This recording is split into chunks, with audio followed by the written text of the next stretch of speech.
Hi there, healed listeners. I am Robin Denton, a health and wellness educator, and I'm so excited today to have Tara Krieger joining us. Welcome, Tara. Thank you.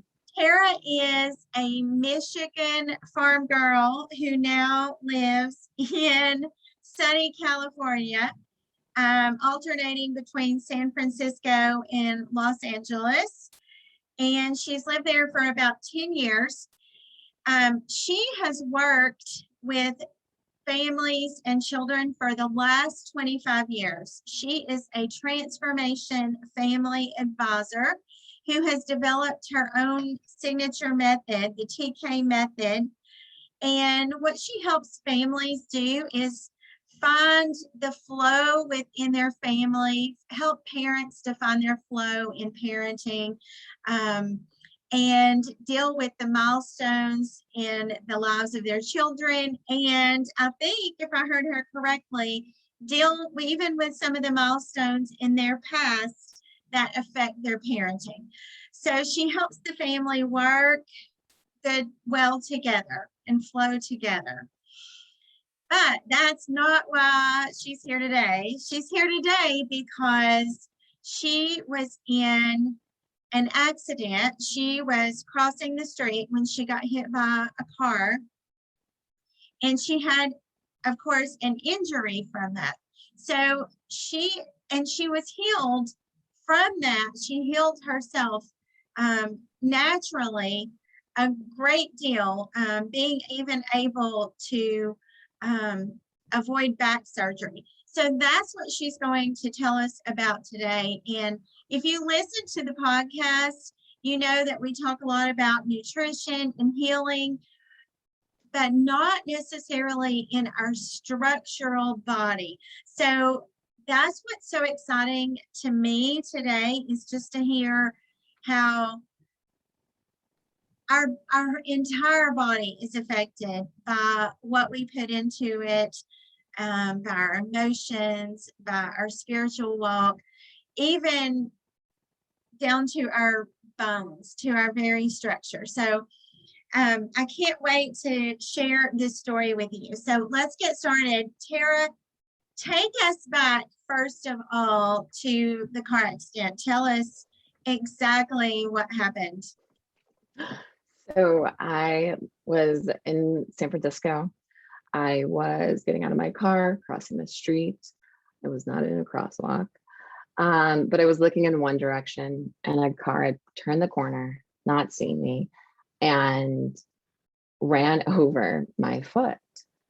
And I fell backward. Her hubcap scraped my shins, like that's where I was. And I was in extreme amount of pain, rushed to the emergency room, and they didn't really see anything because I was a little bit out of it, because I didn't allow them to take a specific x-ray. So they said, oh no, it's just bruised, you'll be fine. I was like, great. On crutches for a couple of days. And then that's when I realized something is really wrong. And so the family— But you're still thinking something is wrong with your foot. Something's so wrong with my foot. Like it was not pretty. It was swelling up. It was completely black and blue, to the point where I was like, this isn't normal. And I was working for a family at the time in San Francisco who had incredible contacts. And I said, go see our orthopedic surgeon. And he was incredible, truly saved me. Did a specific x-ray and found that I fractured and displaced my calcaneus. So it's the bone on your heel that you actually walk on. That was fractured and displaced. And he said, yeah, this is a specific x-ray to see this, but otherwise you're not going to see it. And so I went through the whole process. I did a half cast, I did a full cast, I was in a walking boot. But ultimately, I would have probably shattered my calcaneus had I not had this x-ray, thinking I'm fine. So it was incredible to have that. It was not a fun experience. Absolutely not. And so it was that healing process. We talked about it in length of if I needed surgery, surgery to put a pin in it, to keep it together. You know, he was really amazing at saying, you know, I have asked my experts, and mind you, he's an expert in his field, but he's like, you know what, I think that you can just heal this with a cast. And I was like, great. I don't want a rod. Perfect. It did end up healing amazingly. And towards the end, I was in a walking boot. I was in an extreme amount of pain in my lower back. And I was correlating it to being run over by a car. So I was like, oh, it's not that bad, right? And finally, you know, I was at work again and they had said, go see our back surgeon. He's incredible. He's amazing. And I was like, okay. So saw the back surgeon, who is incredible and amazing, scheduled an MRI, and I go in to see him. And he says, you know, this older gentleman is like, I need you to come into my office. I need to have a conversation with you. And I was like, okay. And he sat me down, and this is about nine years ago or so, 8 years ago, I think. And so I'm in my early 30s, you know, just like, oh, I have some pain. And he says to me straight up, are you having a problem defecating or peeing? And I was like, no. And he's like, is your leg numb? And I was like, yeah, like it's always numb. It's fine. Like, you know, normal. Big deal. He's like, are you having, yeah, like what, like shrugging it off. Like that's a normal, like everyday thing. Cause it was this the same leg of the foot that was injured? It was. Mm-hmm. And so he said, you know, what other issues are you having? I could feel the immediacy in his questioning, but I couldn't correlate, like, why is he like, you know, having this conversation with me? And I was like, you know, just the basics. My lower back is always in pain in the morning and at night, but otherwise, like, it's just a general irritant. Mm-hmm. And then he looked at me and he just said, I've never seen somebody with an MRI who, like yours, who is not paralyzed. And it caught me off guard. And I was like, yeah. Look at my MRI. Like, it can't be mine. This is silly. Like, yeah. And he's like, you know, this is not something that I take lightly. You know, this is, you could sneeze and be paralyzed the rest of your life. It's not even a big thing that has to happen again. It could be that minuscule. So scary. And that's kind of like what shook me in this. And I was like, wait, what? And he said, you know, I said, what are my options? And he said, I'm going to put you on a steroid just to reduce the amount of pain you're currently having.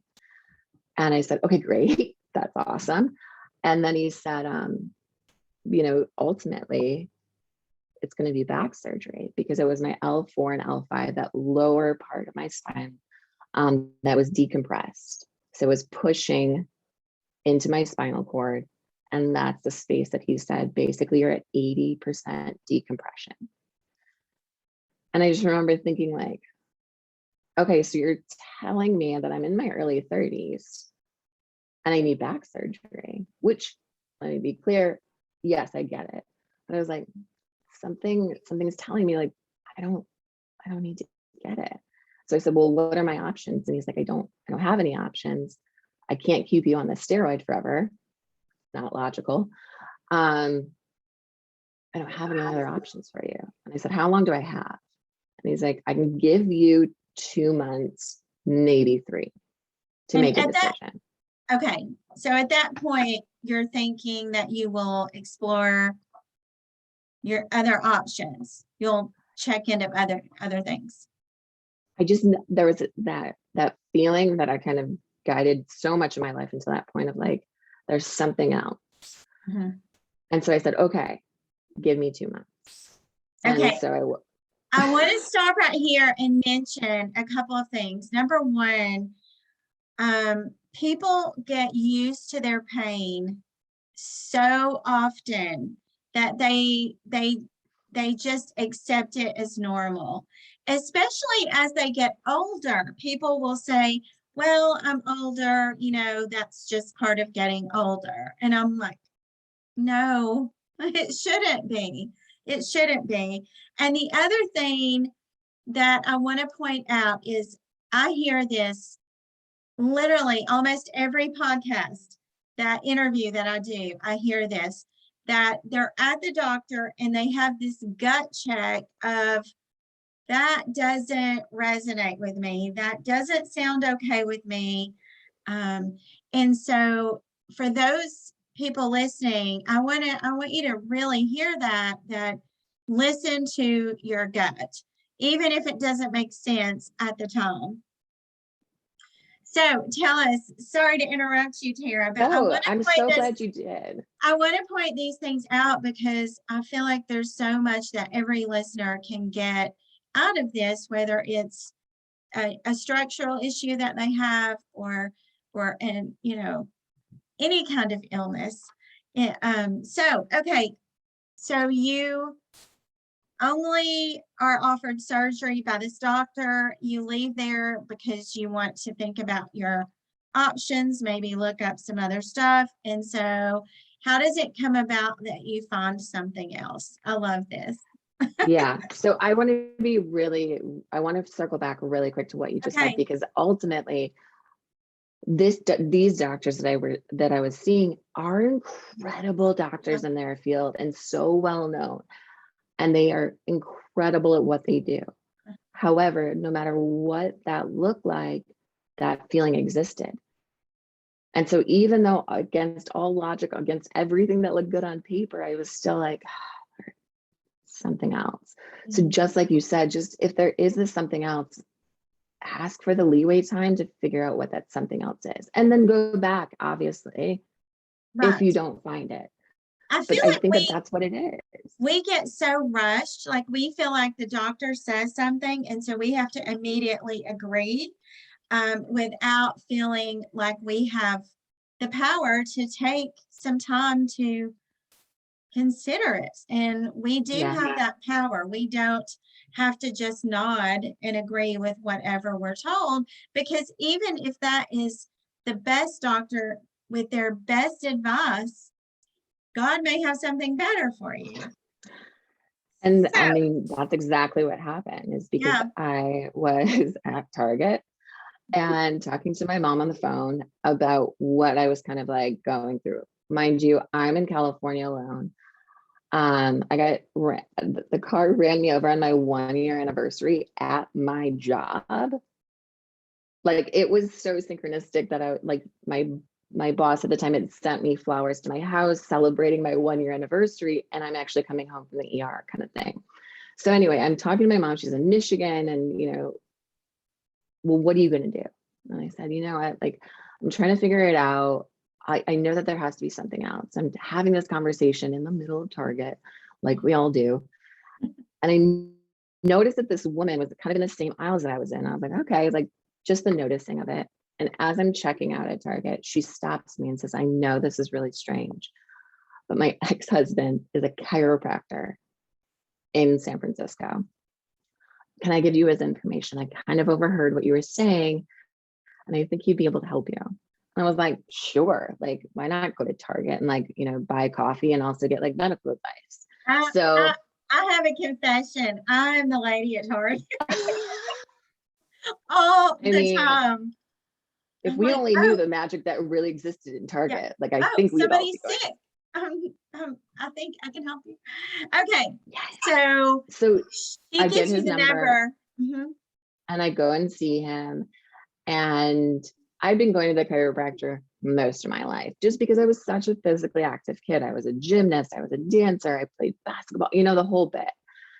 And so I go in and he's like, okay. And the way he started working on my body was both something I've experienced before in the normal chiropractor, but then ultimately a leveling up.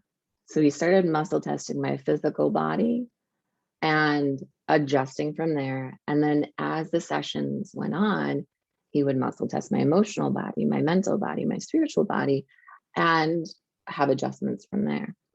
And so over time, I was like, like this is really interesting. I'm feeling so much better, but I'm not working out. I'm not taking anything else. I was on supplements, which I love a good supplement protocol. And I was like, okay, I still have a little bit more time. There has to be something else. And a friend of mine at the time was like, hey, I'm seeing an Ayurvedic doctor. Like, I think you should just go do a session with her. I was like, okay. I went in and she was the nutrition aspect of my healing process. meaning she really fine-tuned and dialed in that a lot of the physical ailments that I have been having and have had in the past were due to inflammation. Being in the Ayurvedic world, kind of the word pitta comes up a lot of fire in my body. And so she put me on a nutrition protocol, which eliminated a lot of those inflammatory foods for me personally. So as like well whole as foods. so it was more so no gluten, no dairy, no red meat, no legumes. That's for me personally because of how I'm structured. Right. Everybody has a little bit of a variance there. And so I started that process. I was like, why not? Like, the worst that's going to happen is I feel better. Okay. Well, you're trying to avoid back surgery.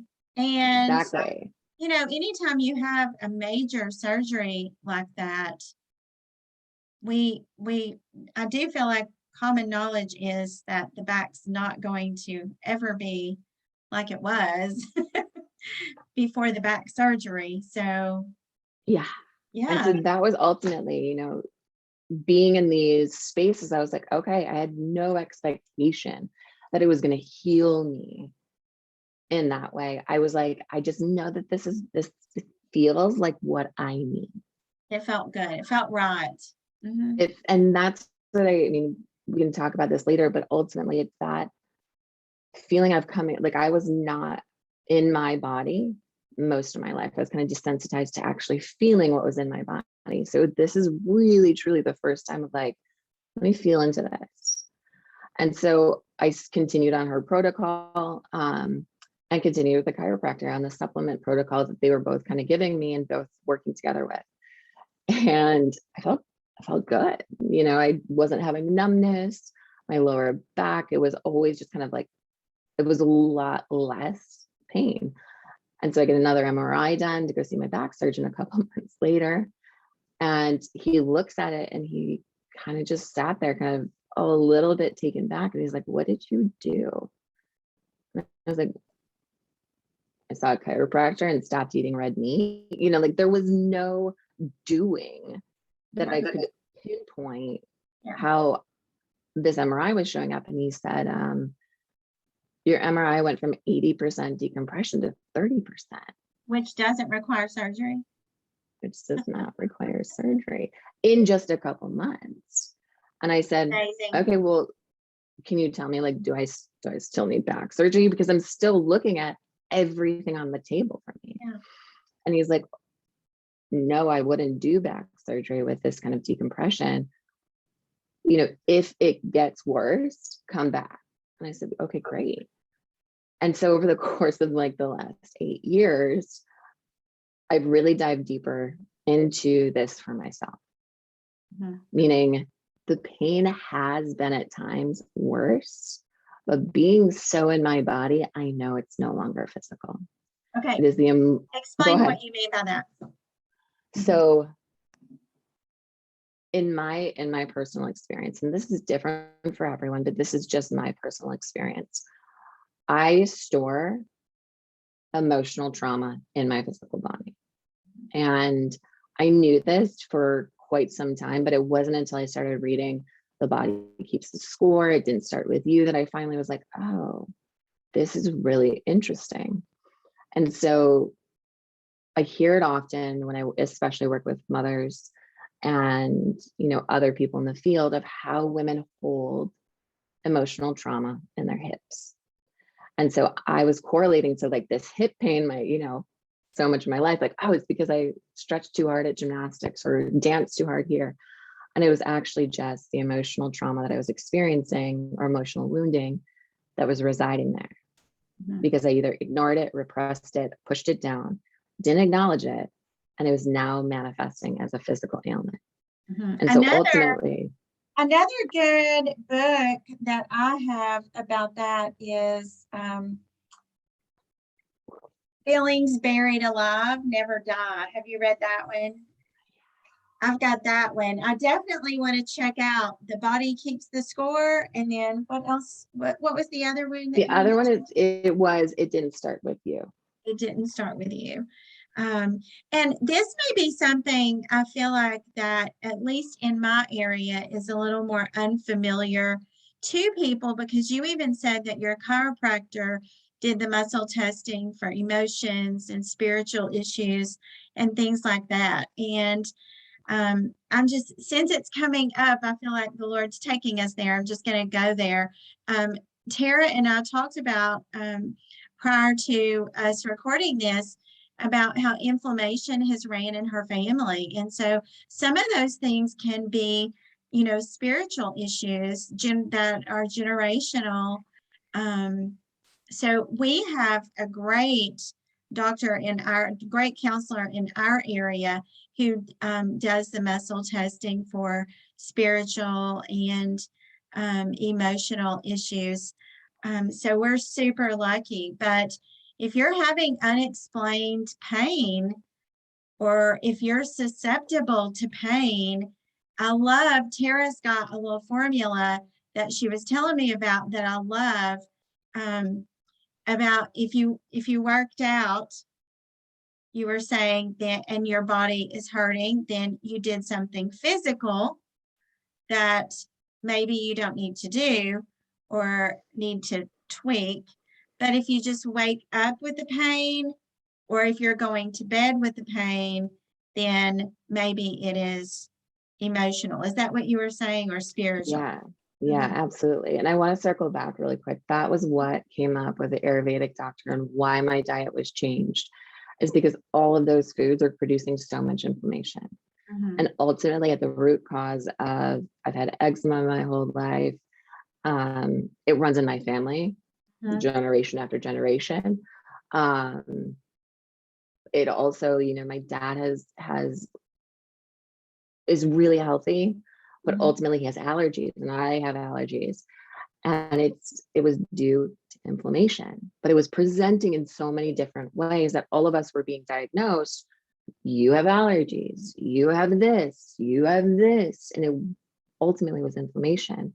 So the diet change was what was reducing the inflammation. The supplement protocol was supporting the reduction of the inflammation.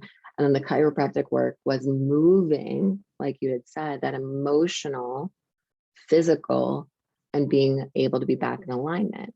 Mhm. And so when I look at now, I like to keep it simple and actionable when I'm looking at some of these practices. Like you said, if I go and do a dance class, if I go to work out, if I'm going to yoga, and then I show up, you know, a couple hours later and I'm like, oh, man, my leg hurts, I know it's due to that. But if I'm waking up in the morning or just walking and my hip goes out, I'm like, whew, what have I been ignoring emotionally? Because that has been my cue that I've kind of come to terms with my body, my spirit, with, of like, if I have this type of pain, Mhm. I know that it's emotional. It's not physical.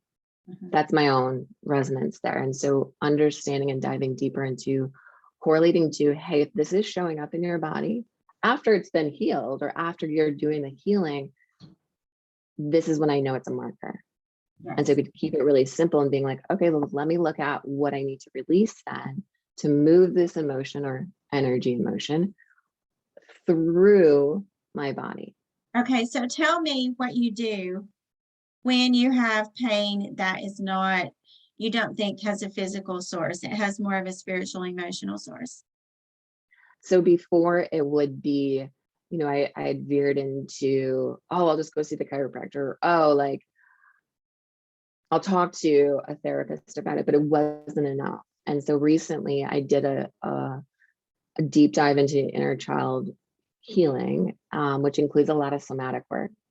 So as my tools have progressed, it's gone from just going to get adjusted or talking to a therapist to journaling. Breath work has been a game changer. Contrast therapy as well, where you're doing ice bath and sauna, ice bath, sauna, incredible healing modalities. Also, meditation, game changer when it comes to this. And then we were talking about it. It's TRE, so it's kind of like a somatic trauma release. that I don't even need to know what the emotion is. I can just move it through my body, because my belief is, like they say, energy cannot be created nor destroyed. It can be transmuted and alchemized. So if I'm able to move that energy through my body, I don't need to heal anything. I just need it to be released or transmuted. So being present to those things, I would say now I'm more sensitive, but not in the way of like everything bothers me, but I'm now picking up those subtle cues that I think we all have, but they're no longer subtle. They're like, hey, I'm here. I'm like, thanks for showing up. I Yeah. see you. Well, you notice them because you're more in tune with your body. So anytime we have pain, I feel like some people, when we have pain, I know before I got sick, I thought when I had pain that it meant something was wrong. And now I think about pain in a completely different way. Now, when I have pain, I know that that is an area that God wants to heal. And so I think of it very differently now. Like, pain is not so scary. Pain is just like, it's your body talking to you, saying, hey, I need attention. I need you to do this or not do this. Or And that's one of the game changers for me as well. As I was, in the field that I work in the field that I live my life in, it's always, oh, what are you healing? I feel broken, and I'm like, okay, let me be really clear about this. Nobody needs healing. Nobody is broken. You're expanding, right? Like, I look at it as expansion and elevation, whether you're getting closer to God, whether you're getting closer to your higher self, whatever that is for you. And so for me, my relationship is now, okay, let me sit with the sensation.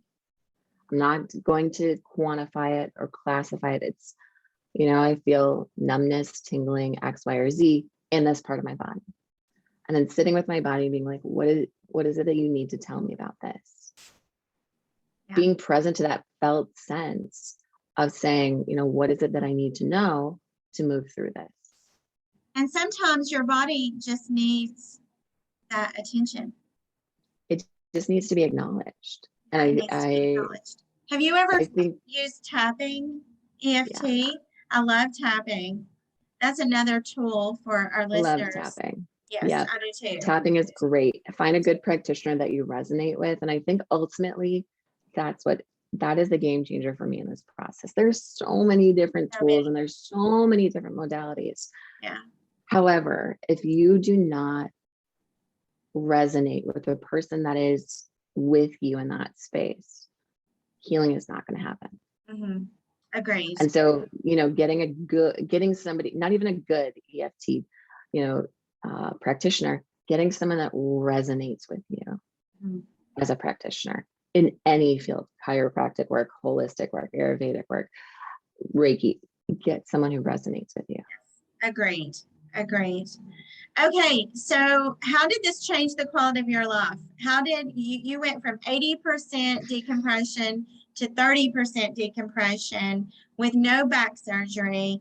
I'm sure all those fruits and vegetables and all of that healing energy made you feel amazing in all the rest of your body other than your back. So tell me about your quality of life, how it changed. So, this is the beauty of I go back to growing up in Michigan. My dad has 13 siblings, and so they have huge gardens because families need them, and they still kept them up even though, they had grown up and everybody moved away. So we grew up very, very organic without realizing that we were organic. Before organic was cool. Yeah, before it was cool, it was more like, why do you have a garden? And it's like, well, because, life. But I realized I was being prepped for how easy that transition to the lifestyle could be, because I think it's overwhelming to do a complete overhaul of your nutrition when you're not acclimated to it. Yes. Knowing what a tomato should taste like, organically is much different than being like, okay, is this going to cause more inflammation now? Or for me, looking at it like, okay, I know the things that are going to cause, I'm not eating corn, it causes inflammation. I could feel it so much more in my body. coming back to it. So it was the gateway to connecting deeper into myself, into my body, to my spirit, to my energy, and really creating that holistic viewpoint on my life. And so then it was like the game changer where I haven't eaten red meat in quite some time and I don't even want it. I don't crave it. There's nothing about it that I'm like, yes, I want to eat it. That was kind of my marker to know, like, oh, this is interesting. You don't feel deprived of the things. I don't feel deprived. That you And don't eat. I'll be clear, it's not very like, it's not like one and done. I'm going into restaurants being like, cook my food on a different thing. I do integrate it so I don't create those like, disordered eatings or, allowing my body to have access to it. But I know it makes me feel good now and I know it doesn't. And my body physically though, your back. Where's your back physically now? Physically, like I'm super functional. I have been, traveling around the world. I do, work out at least 5 times a week. I am working with children a lot of the times, picking up or putting down for the last 7 years. And so for me, I know when it does show up that it's, hey, we have something to pay attention to, rather than I'm now just going to mask the pain. And what is my quickest fix? Tara, I always end on this. I want to know what advice you would give to someone who, I guess my question for you is, what advice would you give to someone when the doctor says, this is the only option I've got for you? So I go back to Alan Watts. He's a philosopher, and he talks about this exact thing, that the human body is so complex that there are so many areas of study in the human body, from the brain to the ears to the heart to the liver to everything, and everyone that studies it is an expert in their field. But that is the only field of expert that they have. And so knowing that, having the ability to say, thank you for letting me know this information. I'm also going to check in with a few other people. And whether it is outside of, for me, it was a back surgeon. I sought out a chiropractor. I sought out an Ayurvedic doctor. I was looking for different modalities to create the same results, and using that intuition to be like, let me pause and make a decision once I'm able to integrate all of the information I have. And I love that so much. This is my favorite thing that you said, Tara, because a lot of times people are like, well, I'm going to get a second opinion or a third opinion. But Tara was saying earlier, if you've gone to a back surgeon and you want a second opinion, that second opinion will probably be very similar from another back surgeon. So see what else there is out there. Like, you are risking nothing, literally, to check into other avenues of healing. So exactly. I just love that so much. I want to make that point made of like, my back is not just functioning alone. My whole body is functioning together. So obviously there's other things at play. Yes. And so just having the ability to say like, hey, my lower back hurts. What could be possibly contributing to this? And then seeking out those experts in those fields to say like, hey, this is what I'm experiencing. What would you suggest? I love it, because our bodies, I don't care how many specialists there are, our bodies do not operate individually by the system. Our whole bodies work together. That's how we were created. There's no getting around that. So do you need somebody that specializes in something? Yes, like your foot was broken. That was great to have somebody that specialized in that for emergent care. But avoiding back surgery, that's huge. That's so huge. And that, as huge as that is now, as you go into, get later in your life, that's going to be even more huge. Like, you're not going to be like, oh, it's raining. I feel it in my back. It's about to rain, Well, and it totally led me on this process of even seeing how many other options there are. I mean, growing endless. up in the It's West, literally almost endless. and exactly like you said, there's amazing specialists who do incredible healing in the West. But my also viewpoint is like there's amazing healers in the East, so why can't we do both? Mhm. And I was really supported by all of my doctors in the West by saying, yes, like if this works for you, do it. But Yeah. it's not always the case. And Yeah. so knowing that that can be a possibility, for me, that would be the ultimate. There is a possibility to meld the two together. So Yes. going back to, are they resonant with you? Whether or not they're a holistic practitioner or a medical doctor, are they resonant to you? Mhm. And can you share like, hey, what can I do in collaboration with this? Yes. And That's what I'm looking if for. you decide, hey, I really feel like I need this back surgery, then Totally. that's what you should do. But there are other options, because so many times we have that gut check of, this just doesn't sit well with me. And if it doesn't sit well with you, it's not for you. Mhm. I think Tara and I both agree with that. If it doesn't I sit can, well yeah, with you, it's not for and you. it's, we go back to that so often that kids are gut checking all the time, right? Yeah. Yeah. I mean, they're like, nope, I don't like you. I'm like, if the kid doesn't like you, I don't like you. Like, I trust that gut check that they have, but Yes. it's kind of been forced out of us in a way. And so as Yes. adults, we might have to tap into that again. Yes. And even our pets do that. I'm kind of like you said, if you're around and my dog doesn't like you, I'm Those are gonna my question you. those are my two things. If a dog doesn't like you or a kid doesn't like you, I don't like you. It doesn't matter what's on your resume, on paper, logically, like not good vibes. So I love it. that's Okay, Tara, tell us a little bit, just a short little snippet of what you do in your work and who you work with and how people can connect with you. yeah, absolutely. So the work that I do, I work with parents virtually in optimizing and thriving in their family flow. Similar to what we're talking about, there are generalities when it comes to children and families. But when it gets down to the specifics, it's not a one size fits all process. And so ultimately, I created the method so that parents can find their one size fits all for them.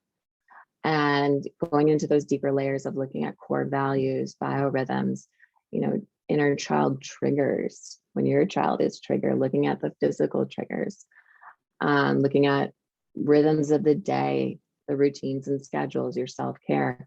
I'm looking at it from such a foundational aspect that when you're parenting through challenges, you're able to go back to that, and your children are able to go back to it by giving them the ability to be in their body and not, creating that normalcy in it, creating the normalcy in conversation and communication. So that's where I work with parents from, is kind of that marathon of the parenting world instead of just the sprint parenting, which amazing people doing that for sleep training, potty training, the whole gambit. But Well, there's I'm looking times at you it the need longer.